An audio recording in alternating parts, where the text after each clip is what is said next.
तो रूस और यूक्रेन के बीच जारी युद्ध 2 साल से अधिक समय ले चुका है। 2 साल से अधिक का समय बीत चुका है। तनाव चरम पर है और दोनों तरफ से ताबड़तोड़ हमले हो रहे हैं। लेकिन इस बीच फ्रांस के राष्ट्रपति इमैनुअल मैक्रों के एक बयान ने विश्व युद्ध की घंटी बजा दी है। सवाल यह कि क्या फ्रांस की सेना अब यूक्रेन में दाखिल होगी? अगर ऐसा हुआ तो क्या परमाणु हमले का बटन दबा दिया जाएगा? क्या यह युद्ध समीर महाविनाश की तरफ मुड़ जाएगा? जी हां, और आज तो मैक्रों का संबोधन भी है रवि। पुतिन की धमकी से साफ है कि रूस बड़ा कदम उठाने में जरा भी हिचकेगा नहीं, देर नहीं करेगा। इस बुलेटिन में हम आपको युद्ध के ताजा हालात बताएंगे, साथ ही यह भी बताएंगे कि पुतिन की तैयारी पर अमेरिका क्या फैसला लेने वाला है। मेहमानों का एक पैनल हमारे साथ मौजूद है, लेकिन शुरुआत करेंगे इस वक्त की बड़ी खबर के साथ। वो बड़ी खबर क्या है, सबसे पहले देख लीजिए। रूस यूक्रेन जंग से जुड़ी अहम खबर है। फ्रांसीसी राष्ट्रपति इमैनुअल मैक्रों आज अपने देश की जनता को संबोधित करने जा रहे हैं। उनका संबोधन है आज यूक्रेन युद्ध को लेकर। माना यह जा रहा है कि मैक्रों बड़ी घोषणा कर सकते हैं और इसीलिए पूरी दुनिया की नजरें आज मैक्रों के संबोधन पर होगी। युद्ध में अपनी सेना भेजने का ऐलान भी संभव है। रूस के खिलाफ युद्ध में कूद सकते हैं नाटो देश। इस लिहाज से भी आज का दिन अहम माना जा रहा है। मैक्रों आज देश की जनता को संबोधित करेंगे।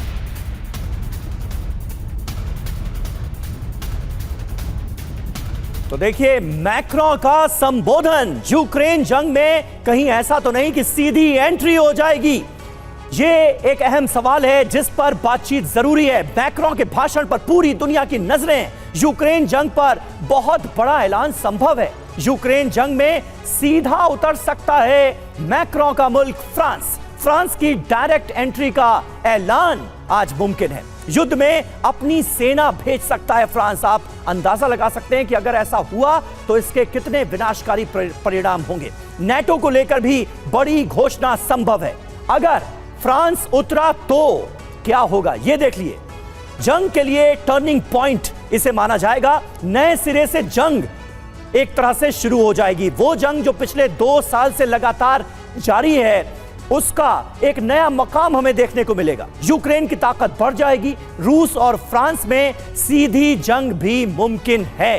ये अपने आप में वो अहम डेवलपमेंट है जिसके बारे में जो अंदेशा लगाया गया है, वो अगर हो गया तो इसके कितने विनाशकारी नतीजे सामने आ सकते हैं। हमारे साथ 2 खास मेहमान इस वक्त मौजूद हैं। मुकेश कौशिक जी हमारे साथ मौजूद हैं। इसके अलावा ब्रिगेडियर शरदेंदु हमारे साथ मौजूद हैं डिफेंस एक्सपर्ट के तौर पर। शरदेंदु जी, शुरुआत आपसे।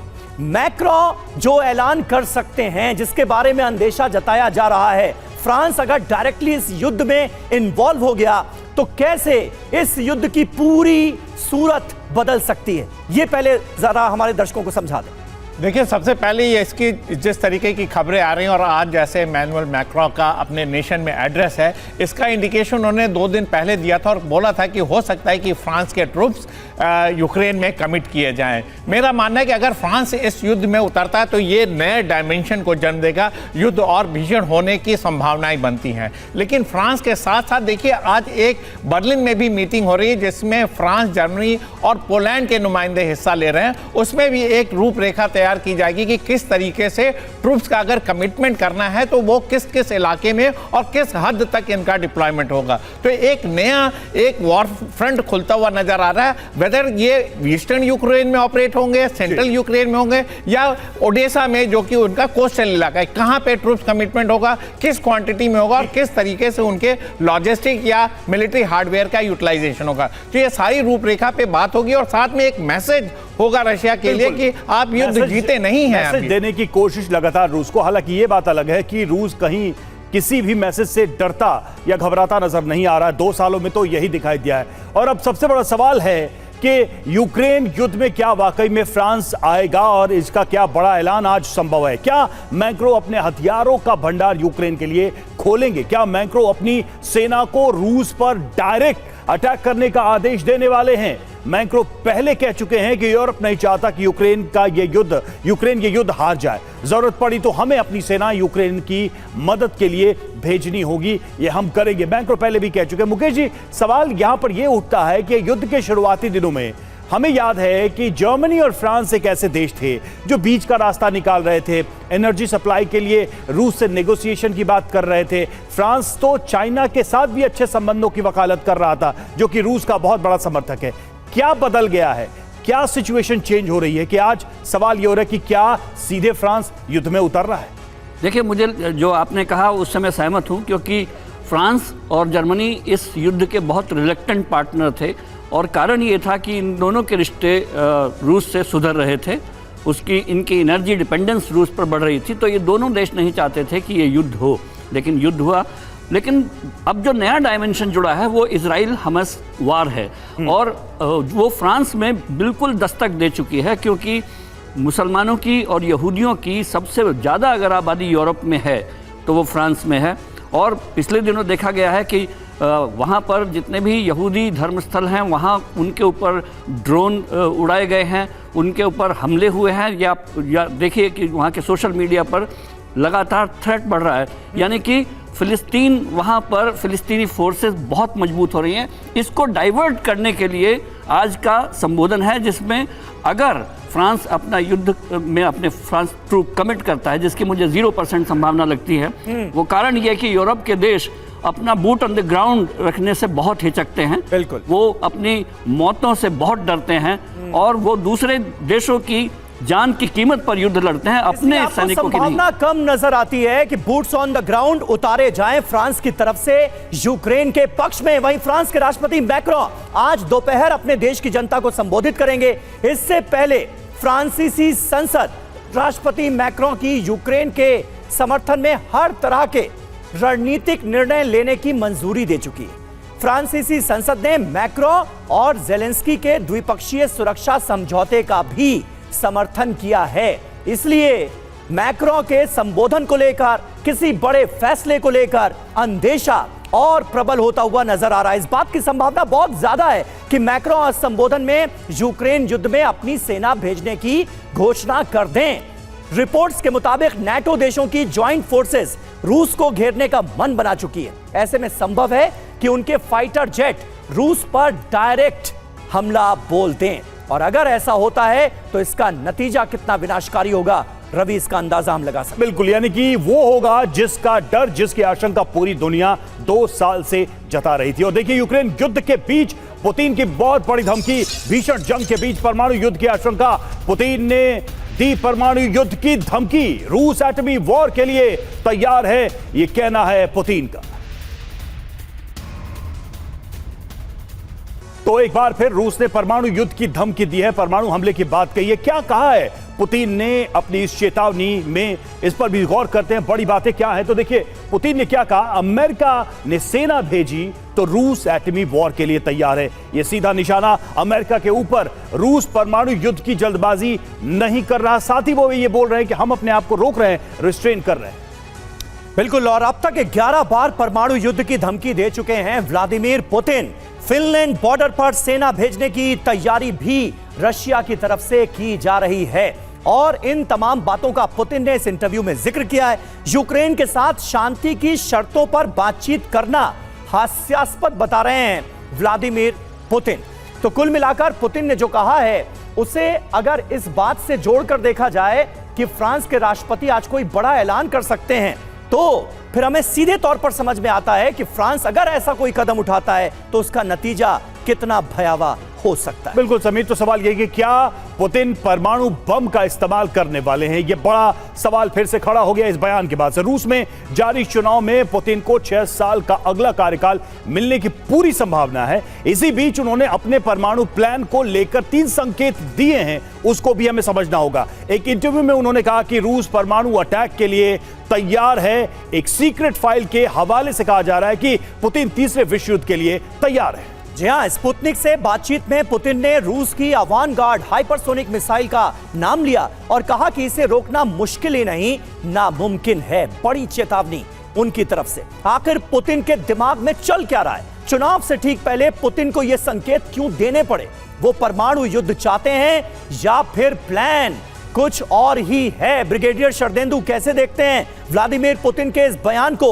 ये अंदाजा तो वो सीधे तौर पर देते हुए नजर आते हैं कि वेस्टर्न कंट्रीज की तरफ से अगर कोई ऐसा कदम उठाया गया, सेना भेजने की कोशिश हुई या रूस पर अटैक हुआ, तो उसका नतीजा फिर परमाणु बम का यूज ही हो सकता है, इस्तेमाल ही हो सकता है। देखिए, पुतिन साहब के बयान को बहुत ही सीरियसली लेने की जरूरत है और जिस तरीके से उनके देश में टेक्निकल और ऑपरेशनल प्रिपरेशन चल रही है न्यूक्लियर वॉर को लेके, और जिस तरीके से बयानात आ रहे हैं और जिस तरीके से फ्रांस के राष्ट्रपति ने बोला है कि उनके ट्रूप्स ग्राउंड पे कमिट हो सकते हैं, तो बार बार रूस ये बोलता है कि अगर उसकी अस्मिता पे आंच आएगी तो वो जरूर परमाणु शस्त्रों का इस्तेमाल करेगा। और साथ में ये भी बोला कि अमेरिकन ट्रूप्स की बात की है उन्होंने। तो एक तरफ वो नाटो को टारगेट करते हैं, दूसरी तरफ अमेरिका को भी बताते हैं कि अगर आपकी इस युद्ध में एंट्री हुई तो विनाश संभव है, और उसके लिए वो पूरी तरीके से तैयार है। तमाम तरीके की प्रिपरेशन है अपने जो आज के मुल्क में अपना जो स्टैंड पुख्ता करने के लिए इस तरीके के बयान दिए चले जा रहे हैं। और एक कॉशन है कि अगर आपने ट्रूप्स को नाटो कंट्रीज ने,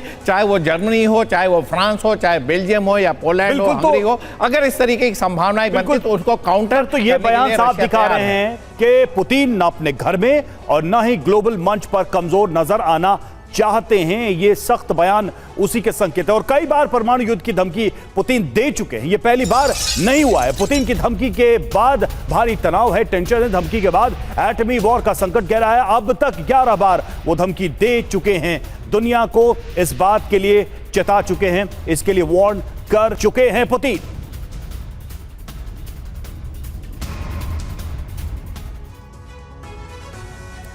तो देखिए, यूक्रेन पर पुतिन की एटमी धमकी क्या है, जरा इसे समझ लीजिए। रूस की न्यूक्लियर फोर्स तैयार है, हमें डराने का अंजाम बहुत बुरा होगा, यह कहा गया है। आईसीबीएम सरमत हमले के लिए पूरी तरह से तैयार है। आंतरिक मामलों में दखल बर्दाश्त नहीं किया जाएगा, यह क्लियर कर दिया है पुतिन ने।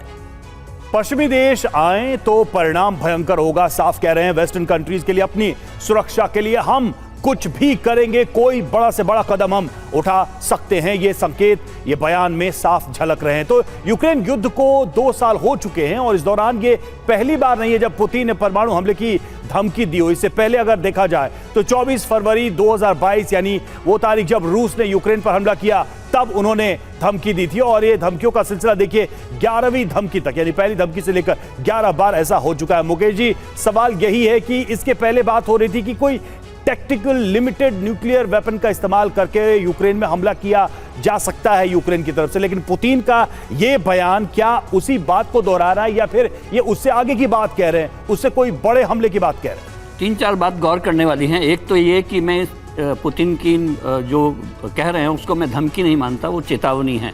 क्योंकि ये युद्ध शुरू करने से पहले भी उन्होंने लगभग 10 से लेकर 12 बार ये कहा था कि अगर वहाँ पर पश्चिमी देशों ने, नेटो देशों ने यूक्रेन में अपने खेल बंद नहीं किए तो वो युद्ध करेंगे। और उनके हमेशा पुतिन के हमको गलत आकलन करते हैं पश्चिमी देश। वो उनको ये समझते हैं कि वो सिर्फ धमकी देते हैं, जबकि पुतिन वो चेतावनी देते हैं और वो भूमिका तैयार करते हैं। इसलिए मुझे लगता है कि जो न्यूक्लियर वॉर की जो चेतावनी है उनकी, वो बहुत रियल है। जो उन्होंने कहा है कि हम लोग टेक्निकली इसके लिए रेडी हैं। टेक्निकली रेडी होने का अर्थ यह है कि सिर्फ अब आदेश देना बाकी है और ये कभी भी वो युद्ध छेड़ सकते हैं। उनकी तैयारी नवंबर के इलेक्शन को लेकर है जो अमेरिका में होना है, अपने इलेक्शन से ज़्यादा। उनको पूरा अंदेशा इस बात का है कि वहाँ डोनाल्ड ट्रंप का शासन आने वाला है और डोनाल्ड ट्रंप भी उतने ही अनप्रेडिक्टेबल हैं जितना मैं अनप्रेडिक्टेबल हूँ। तो ये 2 अनप्रेडिक्टेबल शासकों का जब शासन होगा नवंबर में, तो ये बहुत बड़ा एक होलोकॉस्ट हमारे सामने दिखाई देगा। ठीक है, बिल्कुल। और पुतिन के टारगेट का जिक्र बार बार हो रहा है। पुतिन के टारगेट पर आखिर कौन कौन है, ये हम आपको अब बताने जा रहे हैं। वो कौन कौन से मुल्क जिस पर आने वाले वक्त में रशिया की तरफ से निशाना साधा जा सकता है अगर उनकी तरफ से कोई बड़ा कदम उठाया गया, तो वो मुल्क कौन कौन से हैं? फ्रांस, ब्रिटेन, अमेरिका और यूक्रेन तो है ही, जाहिर है। और इसके अलावा पोलैंड, स्वीडन, चेक रिपब्लिक और रोमानिया, ये निशाने पर आ सकते हैं पुतिन के। बड़े बड़े देश नहीं, कुछ छोटे देश भी, एस्टोनिया, लिथुआनिया, लातविया, बेल्जियम और नीदरलैंड्स जैसे देश भी टारगेट पर हैं रूस के। तो सवाल यही है कि एक तरीके से यूरोप और अमेरिका यानी कि नाटो कंट्रीज है वो पूरी तरह से निशाने पर हैं पुतिन के। पुतिन करेंगे एटमी हमला, ये बार बार ये कहा जा रहा है। इसके पीछे की वजह क्या है, इसके कारण क्या हो सकते हैं, ये भी जरा आप गौर करें। तो देखिए, इमैनुअल मैक्रों ने अगर यूक्रेन में सेना भेजी तो ये हमला हो सकता है। यानी कि अगर सेना को भेजने का ऐलान किया जा सकता है तो पुतिन की तरफ से बड़ा कदम उठाया जा सकता है। अमेरिका ब्रिटेन को सबक सिखाने के लिए भी ये हमले किए जा सकते हैं पुतिन की तरफ से। और यूक्रेन में नाटो की सेना आती है तो एक तरीके से वो बड़े युद्ध का ऐलान हो जाएगा। जी हां, नाटो देशों को जवाब देने के लिए भी परमाणु हमला संभव है। युद्ध तीसरे साल में प्रवेश कर चुका है। कितना वक्त बीत गया है आप अंदाजा लगा सकते हैं। यूक्रेन पर जीत हासिल करने के लिए भी अब एटमी हमला मुमकिन है। अस्तित्व पर खतरा हुआ तो फिर परमाणु हथियारों का इस्तेमाल रूस की तरफ से तय माना जा सकता है। ब्रिगेडियर शरदेंदु, लेकिन क्या ऐसे हालात आपको वाकई नजर आ रहे हैं या फिर इस बार भी बयानों तक ही यह पूरा मसला रुक जाएगा? देखिए, इसको थोड़ा अलग तरीके से देखने की जरूरत है। आज की डेट में एक हंगरी के प्राइम मिनिस्टर का स्टेटमेंट आया है। वो बोलते हैं कि अगर रिपब्लिकन डोनाल्ड ट्रंप पावर में आते हैं तो यूक्रेन की पूरी तरीके से मदद बंद कर देंगे और ये युद्ध का खात्मा होगा। तो एक इंडिकेशन दिया और साथ में एक मैसेज दिया नाटो कंट्रीज के लिए कि अगर आप ट्रूप्स को ग्राउंड पे कमिट कर रहे हैं तो इस पॉसिबिलिटी को भी मद्देनजर रखिए। वो दिन दूर नहीं है कि जब रिपब्लिकन्स पावर में आएंगे और इस युद्ध का अंत होता हुआ दिखेगा। तो मेरा मानना है कि एक कंटीजेंसी पे काम हो रहा है और एक फीलर दिया है रशिया को कि आप युद्ध जीते नहीं हैं। कि पिछले कुछ दिनों से ये बात चली कि रशिया ये युद्ध जीत गया, चारों स्टेट में उसका प्रभुत्व बन गया है, ओडेसा पे उसका प्रभुत्व जारी है। इस तरीके से एक विन की सिचुएशन जो पुतिन के दिमाग में आ रही है उसको काउंटर करने के लिए ये कार्रवाई की गई है। और मेरा मानना है कि एक हार्डवेयर के साथ साथ ट्रूप्स के कमिटमेंट जो अब तक वो सिर्फ ट्रेनिंग की डिटैचमेंट के रूप में यूक्रेन में काम कर रहे थे, उसमें एक पॉसिबिलिटी बनती कि अगर इसको बीफ अप करते हैं तो किस तरीके से रिएक्शन रशिया के आते हैं। और मेरा मानना है कि देखिए, डोनाल्ड ट्रंप पहले भी बोल चुके हैं कि अगर वो पावर में होते तो ये युद्ध नहीं होता। वो बोलते हैं कि इजराइल और हमास का युद्ध नहीं होता, तो वो बार बार अपने को इस तरीके से प्रोजेक्ट कर रहे हैं। तो मेरा मानना है कि इस वस्तु स्थिति का ज्ञान सारे के सारे नाटो कंट्रीज को है, सारे हेड ऑफ स्टेट को। और मैक्रोन ने भी जब बावजूद भी उकसाने की कोशिशें लगातार जारी हैं। पुतिन के टारगेट पर 4 बड़े देश हैं। पोलैंड, ब्रिटेन पर हमला कर सकते हैं पुतिन। फ्रांस, जर्मनी पर भी हमले का प्लान तैयार है। चारों देशों पर एटमी हमला मुमकिन है अगर रूस के खिलाफ कोई बड़ा कदम उठाया गया तो पुतिन के परमाणु टारगेट पर सबसे पहला देश है फ्रांस। रूसी सेना पेरिस, मार्सिले और लियोन पर एटमी हमला करने की रणनीति बना चुकी है। फ्रांस के शहरों पर परमाणु आक्रमण इसलिए होगा क्योंकि फ्रांस पहला ऐसा देश है जो यूक्रेन के युद्ध में अपनी सेना भेजने जा रहा है। रूसी सेना फ्रांस के साथ साथ जर्मनी पर भी एटमी हमला कर सकती है। उसके टारगेट पर जर्मनी के 3 शहर बर्लिन, हैम्बर्ग और म्यूनिख है। क्रेमलिन जर्मनी से इसलिए नाराज है क्योंकि वो यूक्रेन को टॉरस मिसाइल देने वाला है। अगला देश है पोलैंड। पोलैंड की राजधानी वॉर्सा समेत क्राको और लॉर्ड्स में भी रूस के एटमी टारगेट हो सकते हैं। पोलैंड वो देश है जो यूक्रेन को लगातार सैन्य मदद पहुंचाता रहा है। यही वजह है कि रूस पोलैंड के इन 3 शहरों को भी तबाह कर सकता है। पुतिन के परमाणु वज्रपात से ब्रिटेन भी नहीं बच पाएगा। ब्रिटेन यूक्रेन युद्ध को लगातार भड़का रहा है, लिहाजा रूस ने ब्रिटेन की राजधानी लंदन, बर्मिंघम और ग्लासगो में एटमी धमाका करने का प्लान बनाया है।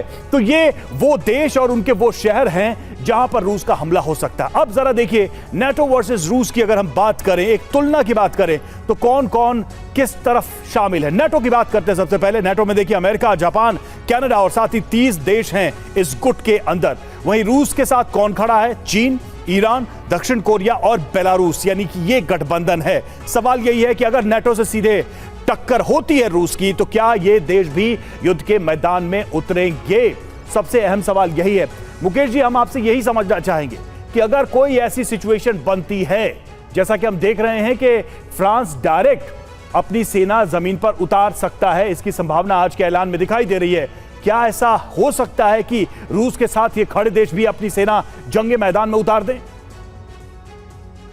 तो इंटरवेंशन का बेंचमार्क रखा है कि मैं कब ये मानूंगा कि इंटरवेंशन अंदरूनी तौर पर हुआ है, तो वो ट्रूप कमिटमेंट का है कि अगर कोई पश्चिमी देश की सेना अगर यूक्रेन में अपना कदम रखती है तो वो इसको डायरेक्ट इंटरवेंशन, डायरेक्ट दखल मानेंगे अपने अफेयर्स में, जो अभी तक नेटो देश बचते रहे हैं, अमेरिका भी बचता रहा है। लेकिन ये नौबत सामने दिखाई दे रही है। अमेरिका के राष्ट्रपति को अपना चुनाव जीतने की नौबत सामने है। उनको किसी भी ढंग से ये चुनाव, रूस और जो अमेरिका का चुनाव है वो तो यूक्रेन में सीधे तौर पर लड़ा जा रहा है। हमास और इजराइल में उनका दूसरा अखाड़ा है। अगर ऐसा नौबत आई कि पुतिन को हमने बैकफुट पर धकेला और न्यूक्लियर वॉर की नौबत आई, तो ये इस बार का युद्ध जो पहले हिरोशिमा का जो बम विस्फोट हुए थे परमाणु, उससे बहुत डिफरेंट हो सकता है, क्योंकि तब से हम लोगों के पास जो न्यूक्लियर वेपन है उनके मिनिएचराइजेशन हो चुके हैं, उनको टैक्टिकल इस्तेमाल करने की नौबत, उसकी टेक्निक पैदा हो चुकी है।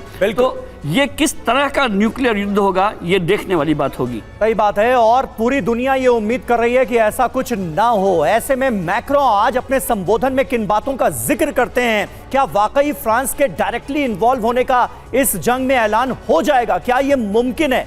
इन्हीं सवालों के साथ छोड़ जाते हैं अपने दर्शकों को। आप दोनों का बहुत बहुत शुक्रिया। और आज मैक्रो के संबोधन पर TV9 भारतवर्ष की खास नजर है।